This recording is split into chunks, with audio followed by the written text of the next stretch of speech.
আজকের প্রথম খবরটি হলো জেপ্টো ক্যাফে উত্তর ভারতের দিল্লি এনসিআর, আগ্রা ও অমৃতসর সহ ৪৪টি শাখা বন্ধ করে দিয়েছে। আগে প্রতিদিন যেখানে ১ লাখের ওপর অর্ডার আসতো, এখন তা নেমে দাঁড়িয়েছে মাত্র ৬৫ থেকে ৬৭ হাজারে। পণ্যের মান ও পরিমাণ ঠিকমতো না পাওয়া, সাপ্লাই চেনের সমস্যা, রান্নার অভিজ্ঞ কর্মীর অভাব এবং কর্মীদের নিয়মিত অনুপস্থিতি, এই সব কারণে জেপ্টো ক্যাফে বড় ধাক্কায় পড়েছে। পরিস্থিতি সামাল দিতে কোম্পানি কর্মী স্থানান্তর ও কিছু ক্ষেত্রেও ছাঁটাইও করছে।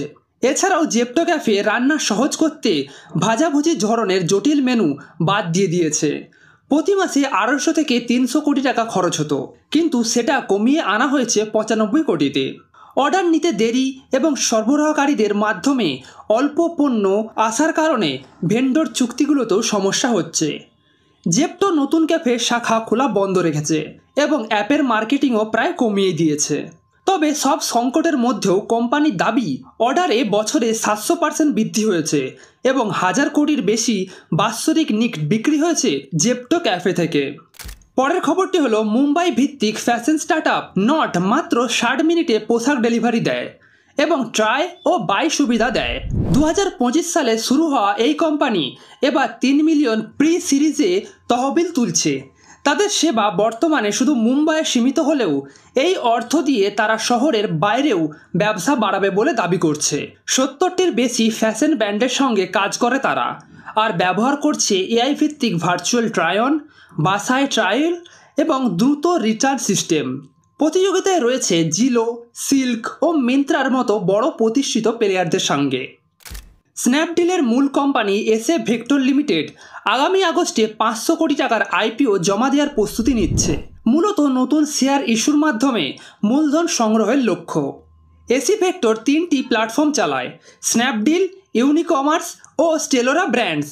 স্ন্যাপডিলের ৮০% অর্ডার আসে নন মেট্রো শহর থেকে এবং বেশিরভাগ প্রোডাক্টের দাম ৬০০-র নিচে।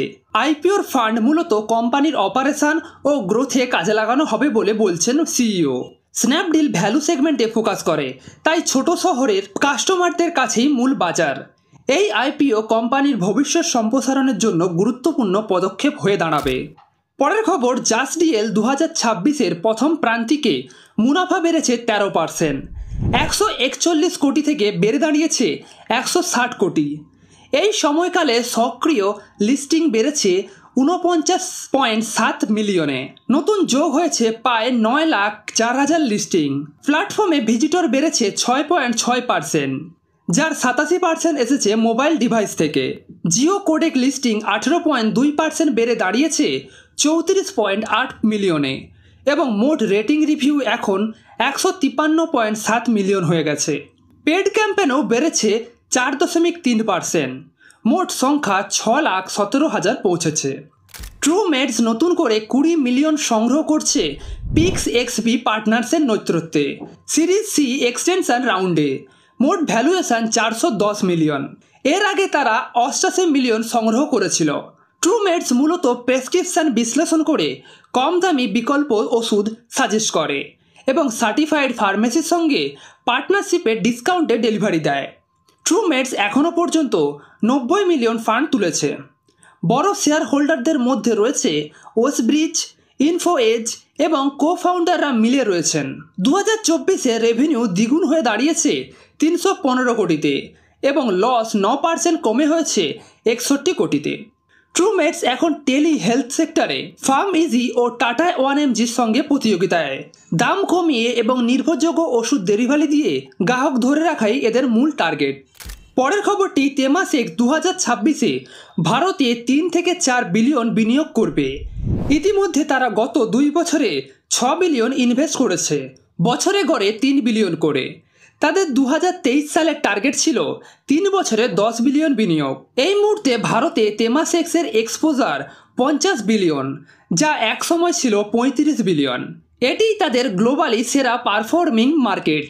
পরের খবরটি হলো ২০২১ থেকে ২০২৫ সালের মধ্যে বড় এয়ারপোর্টের আশেপাশে অ্যাপার্টমেন্টের দাম বেড়েছে ৬৯ থেকে ৯০%, আর প্লটের দাম বেড়েছে ৮৪ থেকে ১১৮%, যা শহরের গড় দাম বৃদ্ধির চেয়েও বেশি। বেঙ্গালুরুতে অ্যাপার্টমেন্টের দাম বেড়েছে 59%, প্লটে 118%। হায়দ্রাবাদে অ্যাপার্টমেন্টের দাম বেড়েছে 74%, প্লটে 84%। বিশ্লেষকরা বলছেন ভালো যোগাযোগ ব্যবস্থা ও উন্নয়নের সম্ভাবনায় এই দাম বাড়ার মূল কারণ।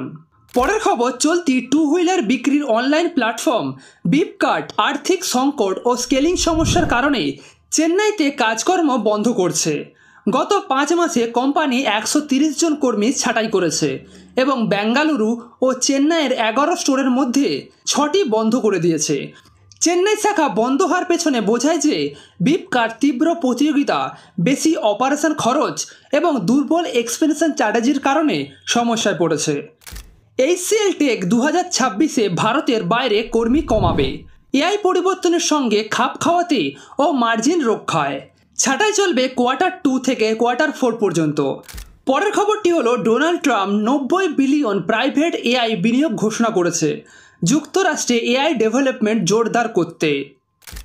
জুন মাসে ইউএস ইনফ্লেশন বেড়ে হয়েছে 2.7%, যা পূর্বের তুলনায় খানিকটা ঊর্ধ্বমুখী।